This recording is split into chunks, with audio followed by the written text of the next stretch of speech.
ஒரு ஜனாதிபதியாக இருப்பதில் கஷ்டம் ஏற்படும்.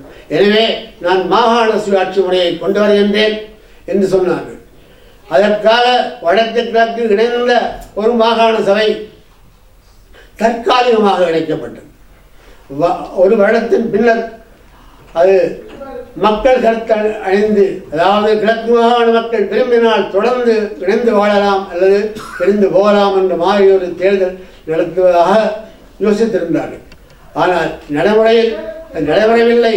15 ஆண்டுகளுக்கு மேலாக ஜனாதிபதி அவர்கள் காலங்காலமாக அதை இணைப்பை பிரகடனப்படுத்திக் கொண்டு வந்தார்கள். ஆனால் அந்த மாகாண சபை எந்த மக்களுக்காக உருவாக்கப்பட்டதோ அதை அந்த மாகாண சபை தமிழ் மக்கள் அனுபவிக்கவில்லை. பதிலுக்கு ஏனைய 7 மாகாணங்களில் உள்ள சிங்கள மக்கள் தான் கூடுதலாக அனுபவித்து வந்தார்கள். இன்று அதற்கு ஒரு ஆபத்தான கட்டம் வந்திருக்கின்றது.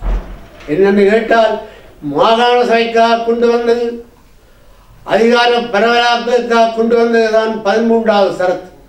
அந்த 13வது சரத்து ஆபத்தானது, நீக்கப்பட வேண்டும். இதிலிருந்தால் இந்த நாட்டின் ஒற்றையாட்சி முறைக்கு ஆபத்து, இந்த நாட்டின் கூட்டாட்சி தத்துவம் என்பது நாட்டு பிரிவினைக்கு வழிவகுக்கும் என்று சிங்கள பௌத்த இனவாதிகளாக விளங்குகின்ற விமல் வீரவன்ச, சம்பிக்க ரணவக்க போன்றவர்களும் அதைவிட மோசமான சில பேராசிரியர்களும் பிரச்சாரம் தொடங்கியிருக்கின்றார்கள். இவை எல்லாவற்றையும் விட